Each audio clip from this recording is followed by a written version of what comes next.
much more difficult, or depending on your level of athletic ability, very hard to paddleboard when you've got a surf boat out there. All this stands to reason, right? These things are designed to make large waves that you can surf behind without a boat. And they're getting bigger. I was just amazed. I looked up a Mastercraft X Star. 25 foot 7 inches, 8 foot 6 wide, dry weight of 8,400 pounds. It can tack on another 3,975 pounds of ballast. So that's a pretty big boat, and it can take 18 people somehow. I don't even understand that. For reference, I've got an old ski boat. Its dry weight is under 3,000 pounds. But they're getting bigger. I perhaps visit the wrong websites, but I just got an ad in my Facebook feed for a new Regal brand surf boat. It was 13.9. I thought this was like an AI thing. It's 39 feet long, 11 feet, 11 inches wide, so it's almost 12 feet wide. It has a dry weight of 18,800 pounds. I'm just flabbergasted. One of those, I mean, I don't think it could get on our lake. I hope it could not get on our lake. The landing is a little tricky, I guess, but that's a big boat. The other issue that we have here is surf industry guidance is insufficient, and it's widely ignored by surfers. The surf industry has a very well-funded special interest style lobbying group. They are hiring professional lobbyists. They're spending a small fortune just in our state here in Madison, and they want to sell more surf boats. And restricting them, the sales of surf boats, by any restriction on the use of surf boats, is going to hurt them. And so this special industry group has reached out, and they are just lobbying unbelievably. And they're saying that these guidelines are okay. And what their guidelines currently are: maintain 200 feet of distance from shore and at least 10 feet of water. No other research paper published by anyone other than the wake surf industry thinks that that's okay. Keep music at a respectful level and minimize repetitive passes. I don't think anyone who has been out on the lake thinks that. I'm sure that there are some of our surfers that abide by those rules, but the majority of the ones that I see on a regular basis, I can hear their music inside my house. It's ridiculous. And when they get out there at noon, they go until close.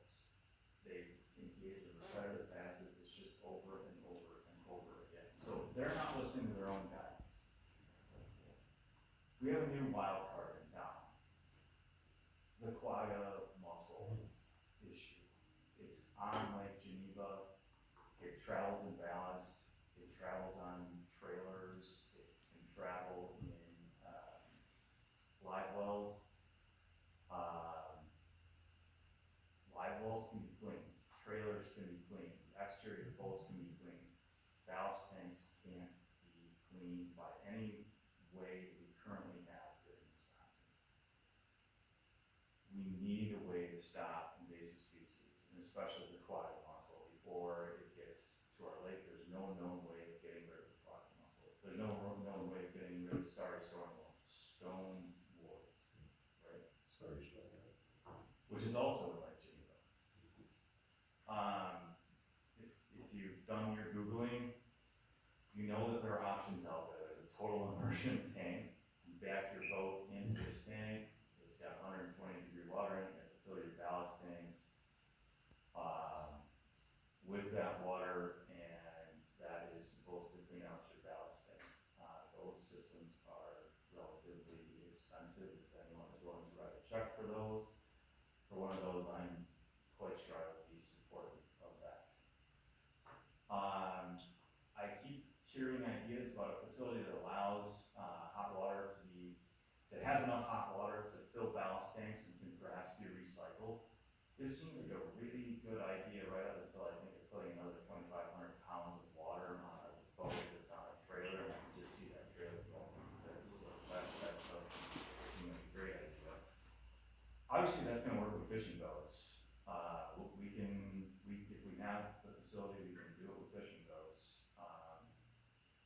Now, this obviously is not a concern with our on-lake boats, right? The boats that are coming on our lake and stay on our lake and go off the lake for maintenance, I just don't see a ballast issue with those, folks. Now, if they're going on Geneva or going on other area lakes, I think that those boats also need to be decontaminated, for lack of a better word, of invasive species. We need to figure out a way to get rid of the invasive species. I do think there's an easy option. I need to explore this a little bit more. I have friends who have a place up north.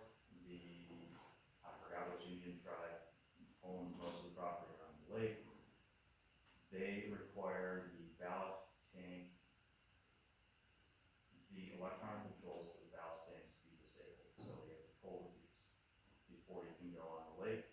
The fuse is out the entire time you're on the lake, so you can't use ballast.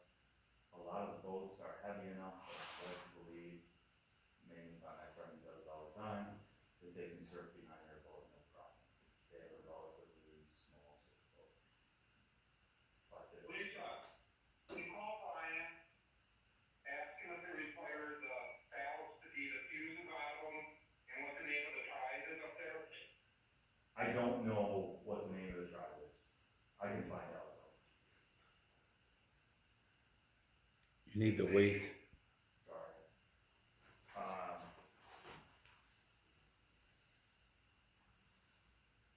And I think we can try and set up a plan for an exterior trailer wash. I don't know how we budget for that at this point. Our budget is already done. That would at least handle the fisherman live well trailer issue. But we still have a massive issue with staffing. I don't know if anyone had their boat in and out a couple of times. I had issues with my boat this year, so we're in and out a lot. The town did not staff the launch even on the weekends, basically all lines. So, the town needs to make a commitment to staff the launch.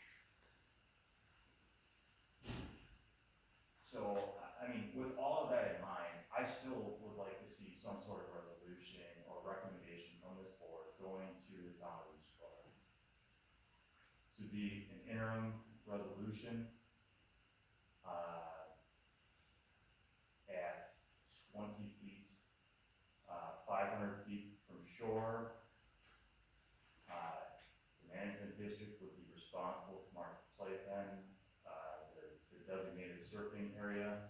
That would have to be with buoys that would be very different from the 200-foot buoys. The management district would produce written materials for distribution to the riparian rights owners. Boats that are non-native may not use ballast without proof of ballast tank decontamination. There would need to be a significant fine. And I think the town board is already addressing launch fees, but the launch fees would be earmarked they would be increased, adjusted to inflation, and annually adjusted. I don't know how long they've been what they have been, but I think they've been the same price as long. The DNR controls that. Oh, good. And then so that would be my proposal for the town meeting. The secondary proposal would be to support a couple of groups that I think are important. Sewer PAC has expressed an interest in being involved in the meeting. Sheriff Beulah has expressed an interest in being involved in the meeting. I think the divers who are present at the testing have expressed an interest in being involved in the meeting. But I think it's important that the town board hears from people with appropriate scientific backgrounds that can present the facts about surfing. And I'm trying to think if I actually covered all of my points. So I would be open to discussion on those items, but that's what I wanted to come out of this meeting. Mr. Chair, this is Rick Safety. Yep. I just want to be clear, so we have two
is Pat. I'm looking at the Geneva Water Spring 2025 newsletter, the Geneva, that's put together by the Geneva Lake Environmental Association, and I confirmed with them today. They are working with SewerFact. They have taken a position that they are recommending that surf and lake enhanced water sports shall happen 500 feet from shore and only in areas where the lake is at least 30 feet deep. That is their current recommendation. So it's not in safety here, so it's not implemented in all those other six municipalities, municipalities that we talked about. Would they be included on that, or are they not included? The Geneva Lake Environmental Agency is an association of the constituent municipalities. So those municipalities are the ones who came up with that recommendation. Okay, well, the boat patrol clearly knows nothing about it, so there's nothing in, being enforced now, according to what I was told, but I guess we can discuss that at a later point. These are recommendations, correct? These aren't town ordinances, they're recommendations, correct? And did you hear that, Rick? This is Jones, and I asked if these were recommendations, or if these are actual town ordinances. Recommendation. And, Okay, thank you. sorry, pass this back.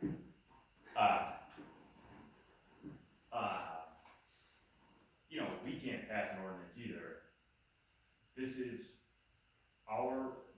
my position is that we should provide, as the Lake Management District, we should provide a recommendation to the town board at their upcoming meeting on this subject.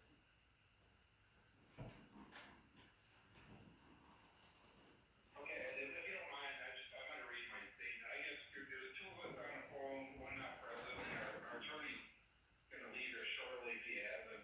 I do not feel comfortable right now making a decision tonight on this, not being in person, and I think that would be true for a lot of people. I think we have a better debate when we are in person. The town public hearing that you speak of, is in October, is to gather information. So at night, all them, divers or the people that did help out in the study are welcome to get up and give their opinion. So it doesn't, if we do something tonight, a resolution or not, it's not gonna make a difference. I think we need more discussion on it. We've heard from the riparian owners at the annual meeting, and I believe it is, premature to provide any recommendation at this point. While the riparian owners did suggest we're not moving fast enough, I believe this needs to be carefully considered. And it was under my understanding that this district was going to hold, tight until we know, where some of these lawsuits pan out. I was actually surprised to see this item on the agenda, and I thought the meeting was discussed, a process of, algae bloom.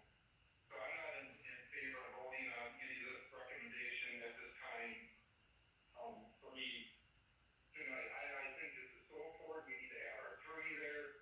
We need to all be in person.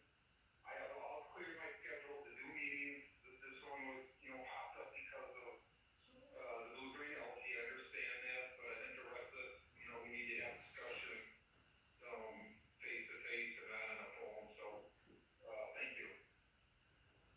Thank you. Thank you. So one thing that I would like to go into is the point of actually the ballast tanks. The ballast tanks, I understand where you can't completely, or decontaminate them. I understand that. The problem is how long have we been having the fishing boats go on and off this lake nonstop with having, the live wells? And we haven't actually gone into, in having the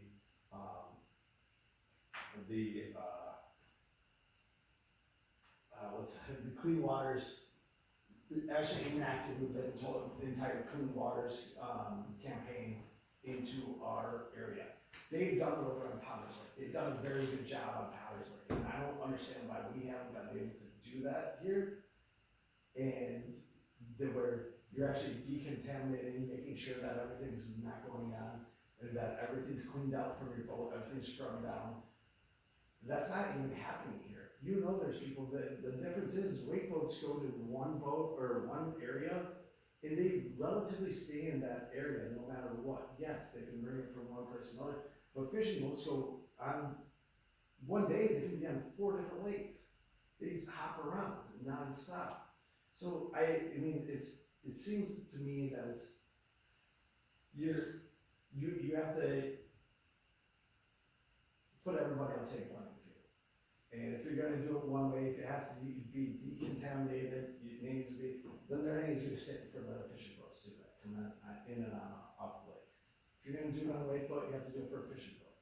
You have to do it the same thing, you have to have some sort of qualification. Difference between a surf boat and fishing boat is you can see the tank and decontaminate with water on its That's also saying that people do it. That's trusting of people that they're doing it. Can we please, when we're interacting, I feel we cannot do this tonight. I have to be there, but can you please at least state your name when you're speaking so I can, help sort this in my head who's speaking, and it's hard to tell, thank you. Sounds good. Jones. That's saying that Jones, that's saying that everybody's gonna actually do it. And there's no way to do it, and I started looking into, they're starting to come up with decontamination, and also products that you can put into your ballast tanks that can decontaminate and clean it. So at a point, there is gonna be something, but how are we gonna say, oh, you get that sticker and you don't? But then how are you gonna also say that somebody went up and scrubbed out or washed out their tanks? Or they have water sitting in the bottom of their boat in front of it? It just is really, we're opening ourselves up for a lot of liability.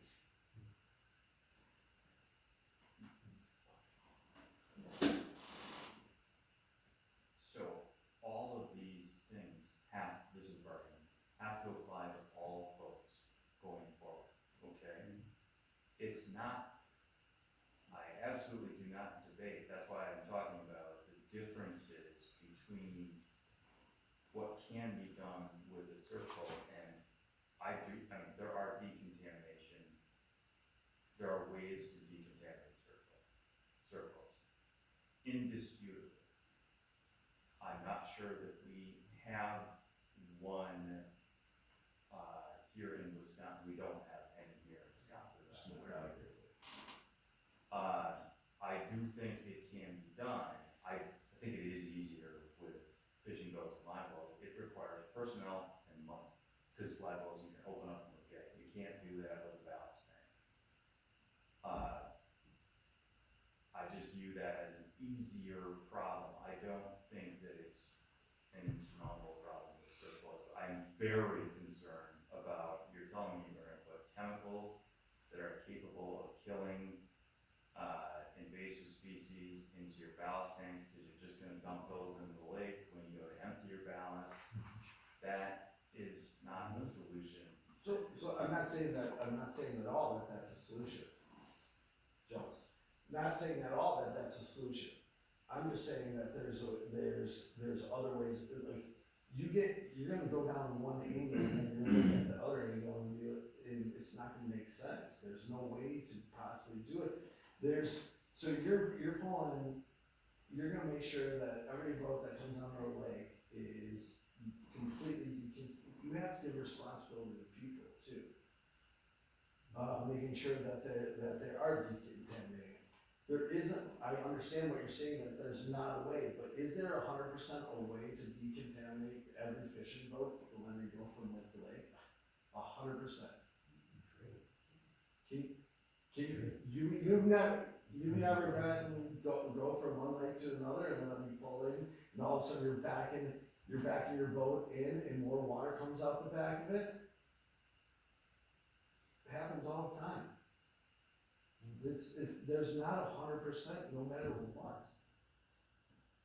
you do the best that you can, you drain as much as possible, there's gonna be, like, just be a realist, I mean, like, just looking at, you do the best that you can possibly do, and that's us being responsible voters.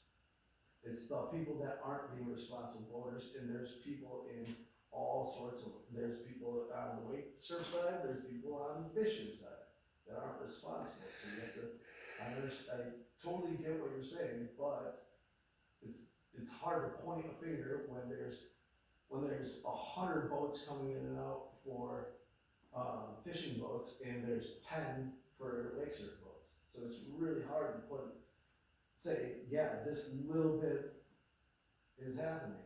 So maybe we should be talking also with the city or the town and asking, every time you launch a boat, we need to know what kind of boat it is, so we actually have numbers on what kind of boats are coming in and out of our lake. Because I really think that you're gonna be surprised on the very small amount of surf boats that are coming out.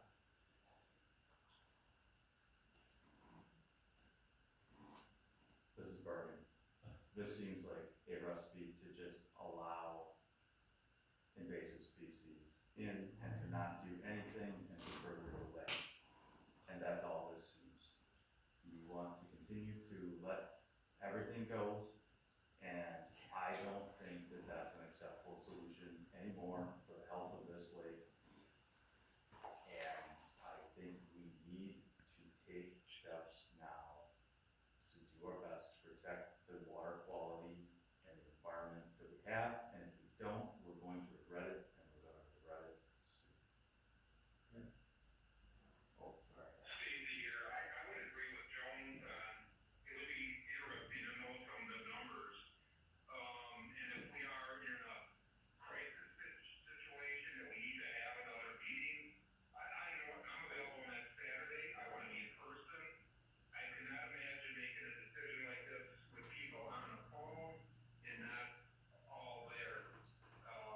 So I'm available to clear my schedule to come in person and, discuss this, and I would agree we need to come up with, something, but I don't see what it is, we don't have to do it before the town board, the voting season's over, and we can go ahead forward, by coming up with a solution here, but, I'm available to come, if we need to have another special meeting, it's pretty rare I'm out of town, this one kind of, we're out here seeing our grandkids, so I'm sorry about that, but, thank you.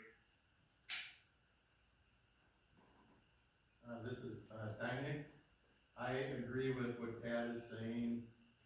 We have science, we did our own study, we know the facts.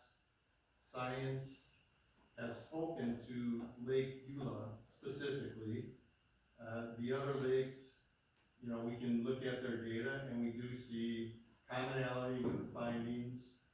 And it is time to make a recommendation on the safe side, which is a minimum of 500 feet, 20 feet, instead of kicking this thing down the road. And it is important to get this message back to the town so that when they're in dialogue, trying to figure all this stuff out and listen to this group and science, which is what I base my facts on.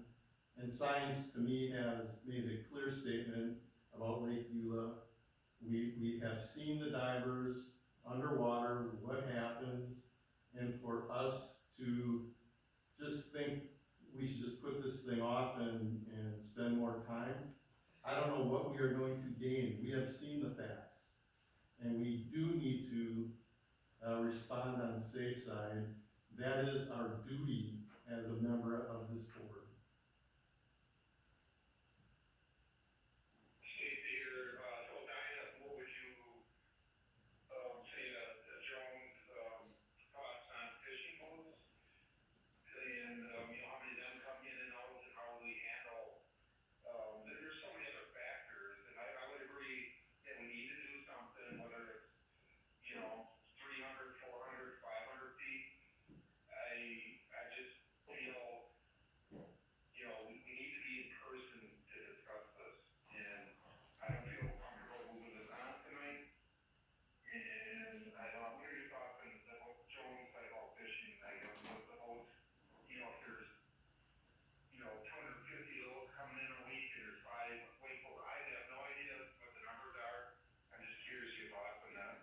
Well, to me, there's two issues here. There is, the clean boat situation and how to decontaminate.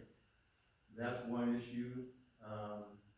And, we know there are some facts, unfortunately, we don't have a system in place anywhere in Wisconsin. So we do have a serious issue there.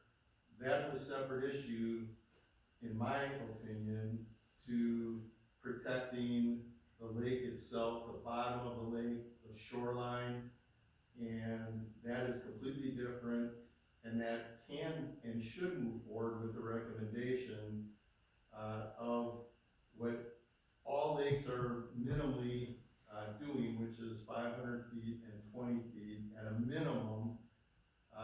That is incumbent on this group to protect what we know through our own study, what the findings are. So I don't know what else we can or should do. The findings in the science is staring right in front of us. And I do believe we need to make a stand on doing our job in protecting this lake. And what was mentioned earlier is, you would hate to have the damage, and then what do you do? And we need to stay ahead of the curve. And our own study proves that 20 feet at a minimum, and it actually should be 25 feet, but 20 feet at a minimum, where we saw the divers getting pulled up and pushed down. What else do we need to see? It's right in front of us. Steve, I didn't run, I just had to jump off in 2 minutes, so, my suggestion, you guys can continue to discuss with someone, we just take minutes or notes if there's a motion, and then what the vote is. Okay, thanks, Ron. Steve, here, I just, on your, all lakes, what did you mean by all lakes? This is Diane again. I didn't mean all lakes that are focusing on lake boats and, what they are considering doing.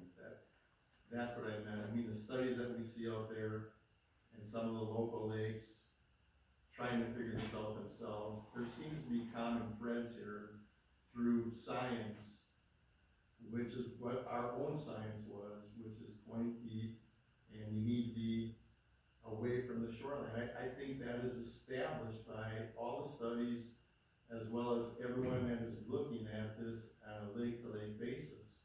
So, I'm not sure what else, we need to prove the fact that, our own study proved what I need to see. That's what I'm saying. So this is Chris on the phone. We got the two issues, invasive species and also the wake surfing. And I believe the town has the wake surfing meeting on the 18th of October. And our next regularly scheduled meeting is the 15th of October. So is it possible? 14th.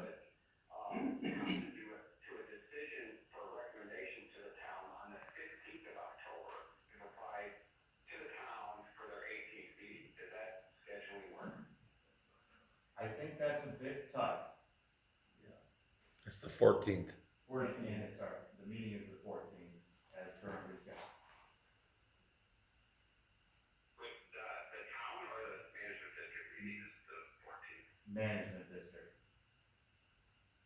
Okay, so we have 4 days before the town meeting to have a recommendation, correct? That is correct. And I applaud Pat's efforts to discover what solutions are available for aquatic or the invasive species. I mean, I don't feel like we need to action that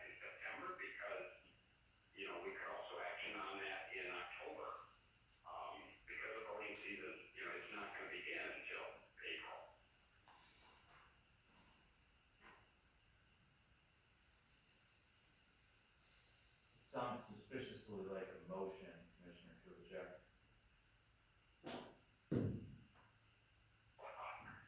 Well, my proposal is we wait for our 14th meeting where we can be in person and align on a decision of a recommendation to the town board.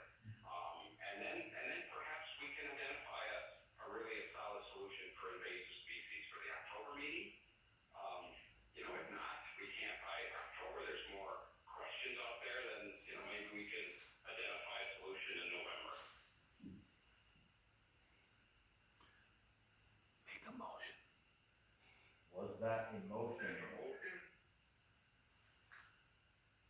Well, I don't know that it's a motion, I'm just suggesting we make a decision in October where we can on wake surfing, and if we can make one on invasive species, that'd be good, but if we don't have to make a decision on invasive species in October, and there's some questions still, then we can have another meeting in November when we have more information on different solutions for invasive species.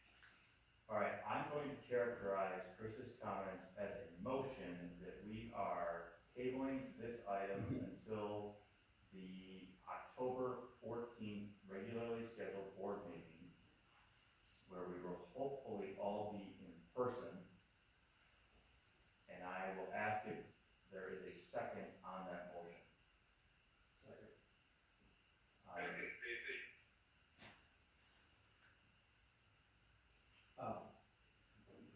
Is there any discussion? Joe, please. So Jones, I want, discussion wise, I wanna make sure that everybody knows that I 20 feet, 100%, no doubt about it, is where that wake surfing needs to be. There's no doubt about it, 20 feet. So I'm not, I don't think it should be in 10 feet, I don't think it should be anything lower than 20 feet, there's no doubt about it, the science proves it. It shows movements a lot more than other boat at 10 feet. A regular gunboat boat at 10 feet in wake